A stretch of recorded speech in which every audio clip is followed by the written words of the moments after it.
I did everything they said that was going to make me happy. I built a career. I got my own place. I went on solo trips like a pro, the best hotels, flying business, you name it, right? The works.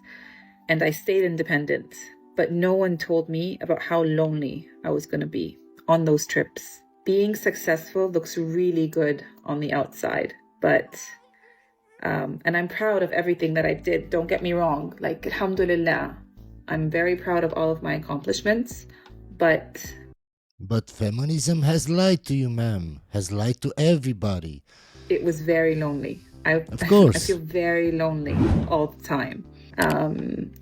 Success doesn't check in on you when you're spiraling at home. Doesn't check in with you when you're having a bad day. Doesn't check in with you when or just when you miss your family back home. Don't get me wrong, being strong got me very far in my career, and I'm very proud of everything that I've done, but I'm done pretending that I'm okay, because I'm not. Okay, ma'am, but the sad part for you and many, many other women that realize this only after they're 30, 35, 40 even, it's that it's too late, ma'am. Now, to find a good man is 10 times harder, especially when you're a strong, independent woman that has a lot of money. Why? Because you want a man that has more money than you. And that pool of men that can reach that level is so, so small.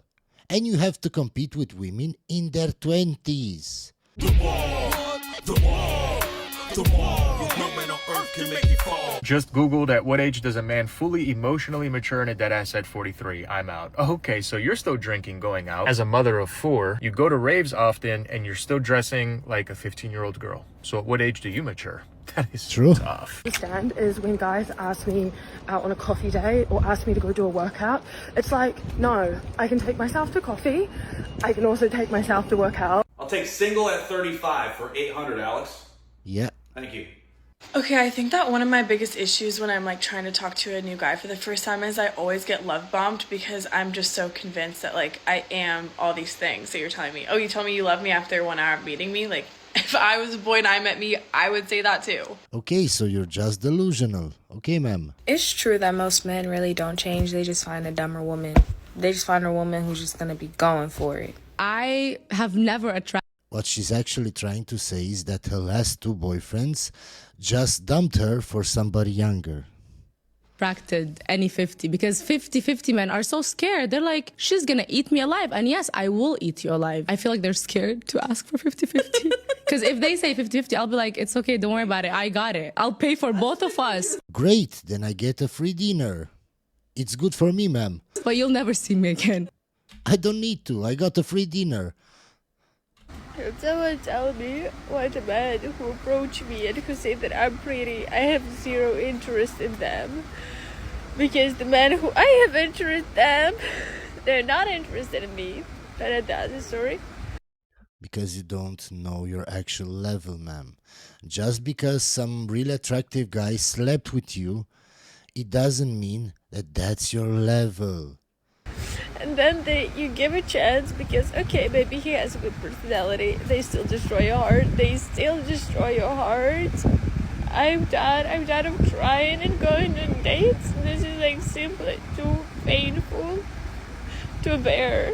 I know I've told you guys a lot that women don't actually know their level. And I know you're tired of me saying the same thing. So let me show you a video saying the same thing I'm saying. A woman can go out with a guy, a high-status male. She can have sex with him, which gives her the impression that's her weight class for a relationship, but he's not interested in a relationship. And then she basically decides the bottom 90 are no longer in her weight class. And you can't tell a woman to lower her expectations, but the reality is... Yeah, because if you tell a woman lower your standards, they will just tell you that you're an incel and you're trying to keep them down. Of course, ma'am. And what the data I've seen on dating apps is that all of the women want the same few guys and they shut out the rest. I met this guy and we were talking for a bit and then we spent a whole weekend together. It was romantic as it comes, yeah. Okay. And it was like the flowers, chocolates, dinner. Like he paid for everything. We're texting away and everything's going great. And he's like, we should go away on holiday. Like, let me know if you're free in the next 2 weeks. Yep, I am. And then he calls me and he's like, yeah, So he found somebody else, basically. I don't think this is going to work. Take care, innit? Well, what? And another thing, ladies, stop taking relationship advice from women. Like, I know I'm technically giving you advice right now, but if you like men, do not take advice from women. Ask your brother, ask your father, ask your guy friends. And Well, you can ask your brother or your guy friends or whatever, but if he's a simp, he won't give you good advice. actually listen to them because they're different. Like, that post that I just made that's going viral is liked mostly by men, co-signed mostly by men. There are women arguing that it's not true. Like, I have a lot of men in my life. I know this to be the case for most men. So You don't have the right man, ma'am. How do I know this? Because a guy would tell you, men don't like that you have a lot of guy friends in your life. They don't. We don't like that you have a lot of men in your life. I don't want to compete with other men in your life. So they're not giving you the proper advice. Marriage is a trap. Do not do it. Nobody wants to be doing this every single day. It is a trap. You know what the real trap is? We traded loyalty for options, respect for attention, commitment for convenience. Now women are walking all over the place saying, we don't need a man. And the man have stopped becoming the man that we dreamed of. It is actually scary what we're seeing nowadays. We say we want safety, but we reject structure. We want love, but we treat submission as if it was slavery. The truth is, marriage isn't a trap. Loneliness and bitterness is. Yeah, we saw that in the first video. And the bitterness for her hasn't kicked in. Why? Because she probably didn't go on so many dates.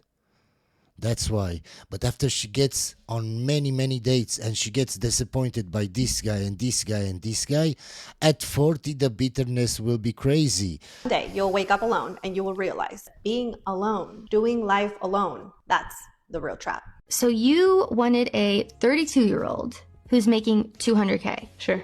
What do you think the median income is for the age that you specified? Like 70 maybe, 65, 70. Is it lower? 48,000.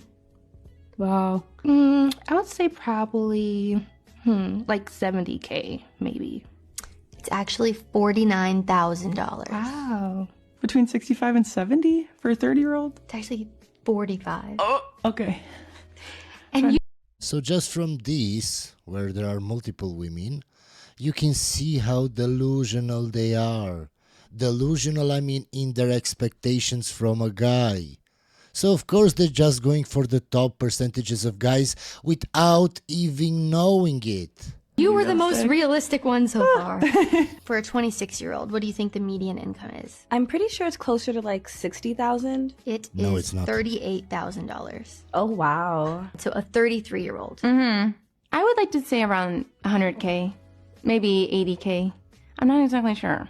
It is a whopping $49,000. Oh. Oops. My brain was somewhere else. I don't even know, maybe 50? Okay. Or 60K? For a 30-year-old, the median income is 45. Okay. So you were close at 50. I want to say like 60K. 45K. Really? Yes. Okay. Does that shock you? Yes, it does. So I'm just going to put what you wanted in this little calculator here. So $1 million at 29. $1 million at 29. I mean, I've met a few. I have met a few. Okay. Yeah, that's the problem. What did I tell you guys? They actually meet those kinds of men and they think, oh, this is my level. This is what I want from now on. And all of the rest, they don't even matter anymore. Then what's the problem with signing a piece of paper? Just sign it and just forget about it. Yeah, that piece of paper is like a sword in my heart. It means you don't trust me. A prenup to me means that your partner thinks that you're going to take everything if all else fails, which after 5 years of being together and having a son together, Sean should 100% trust me. I mean, If he should trust you, then sign the papers. That shows him that he can trust you. But he can't if you make a big deal out of it. Everything's wonderful now, but I've seen what my parents went through. I just don't want to go through the same thing. What's the harm of talking to a lawyer? To me, it feels like Sean is treating our marriage like another business contract. And Of course, because it is. Because if your marriage fails, the state gets involved in your personal business. not like a unity of love and commitment. Okay, I'm not signing anything, and you need to just know that you want me or you don't. Break up with her, my guy. I am not another one of his clients. I'm the love of his life, and he should treat me like that. Then you should treat him like that and not make a big fuss out of signing a prenup. I've spoken to women who are really depressed by this finding and really don't like it, right? Yeah. Because it is quite upsetting. A lot of people seem to think that men want younger women due to like the ability to control them or things like that. Oh, okay. For some men, this probably is the case, but the evidence for that is slightly weak because if you look at men in their very early 20s and late teens, they actually prefer older women. So it seems that there's a peak age. They prefer older women. Why? Because they can't attract women their own age. Why? Because those women want older guys in general. That's why. In terms of looks that men converge on. And that age is, loosely correspondent to peak fertility. So there might be an evolutionary explanation there. But if you think about it, that's just in terms of looks. If you look at what men actually do, it's not like all men in the world are competing for very young women. A man in his late 30s generally is not going to be interested in someone quite that young. Why do you think that is, my guy? Because most men in their 30s can't attract women that are 22. That's why. Because if they knew they could attract those kinds of women, they would go for those kinds of women. All the friends that I have here, all my guy friends are over 30 and all date young women in their 20s. All of them. Why? Because they can. That's the problem. Most guys can't, and we are more realistic than women. We're not delusional in thinking, oh, I can attract a 22-year-old. So most men don't go after that. But it's not because they don't want to, it's because they can't. Most men, like if they're in their mid-30s, they're not trying to date 22-year-olds. Yeah, very few men actually want that in practice. I'm only 27, and that seems pretty young to me. I can't imagine, 5-10 years from now speaking. Yeah, my guy, but you're a soy boy. I am being dragged by feminists for advocating to respect men. How dare you? How dare you say we should respect men? Men are trash. Men are toxic. I have been told that I'm a slave, that I have no self-respect. Of course. Here's the funny thing, though. Women will serve a stranger, a man, for a paycheck. Yeah, their boss. But think that serving the man they say they love is slavery. Isn't that funny? And then the other thing is, seriously, my husband is a really good man. He's not perfect, but neither am I. He does so much for me, even around the house. We support each other's business. We pray together. I mean, where's the inequality, girls? Get it together. Like, we need to start thinking soberly and stop just eating this feminist propaganda. As I've told you 100 times before, feminism isn't about equality. It's about superiority and putting men down. It's serving no one and is destroying our homes. Those kind of men that just, they just can't keep it in their pants, can they? And, they just lie and, they're just nightmares. But sadly, girls and myself always sort of went for the bad boys, and I don't know what it is that appeal. Because they're so attractive and it's somehow. You have to somehow try and grow out of that thing, but it's very hard because they have the swagger. And Can you hear them? I try to grow out of that thing. Yes, ma'am. So after you turn 30, 35, 40 and you fit the wall, now you want the nice guy. And you settle for the nice guy and then you divorce him because you're not really attracted to the nice guy. That's the problem. they have that thing that makes you feel sexy. You always think you can change them as well. You always think you can change them. And Can you see their thinking, guys? Why would you want to be with somebody that is not what you're looking for, that you know from the start you have to change to be what you want? It's so stupid. It's so stupid to me. Why would you do that? It's almost like, I think it gives you a kind of challenge to think, no, I can change them. I'll be the one that changes them. And you can't. They're just... It's in their DNA, I'm afraid. I emasculated my ex-husband 3 specific ways: control, criticism, and comparison. I was in control of everything. I controlled how the dishes went in. If he loaded the dishwasher and it wasn't good enough, the way he was going to lead our team, it wasn't good enough. The way he managed everything wasn't good enough. Nothing he did was ever good enough. Ma'am, that wasn't a masculine guy from the start, because you were in control of everything, because you were the boss in that family. So he wasn't a masculine guy from the start. You were the masculine one, and he was more feminine. That's the problem, ma'am. And then I let him know out loud, like I criticized everything that he did and told him how it should have been done better. And perfection was the standard that I held for him, so nothing was ever good enough. Because I was comparing me and him, and I had this self-righteous view of myself that I knew the way and my way was better, and nothing he ever did was enough. And you have to stay so far away from women like these guys. Nothing that you will ever do will make them happy.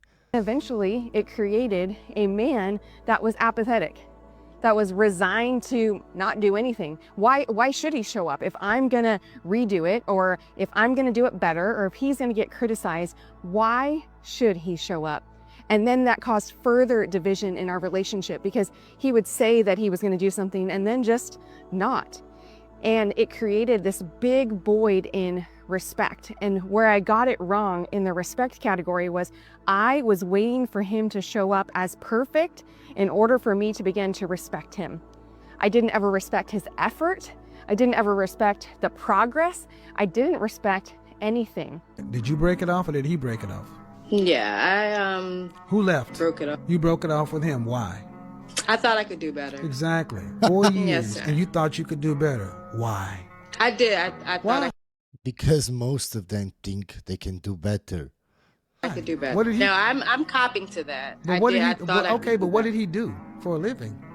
He was a regional director for a fast food company. So he probably made a lot of money. How in the hell did you actually think you could do better? A regional director for fast food. A regional manager or a regional director? Director. Right. Did he earn more than you? A lot more. And what do you do for a living? I work in customer service. Like a call center? Yeah. Oh, are you trolling me? So a woman from a call center thought that she can do better than a regional director. I promise I'm not. Like, So no, let me I'm get serious. this right. You're an overweight customer service agent. Thank you. Come again. Hope you enjoyed this video, guys, and I'll see you on the next one.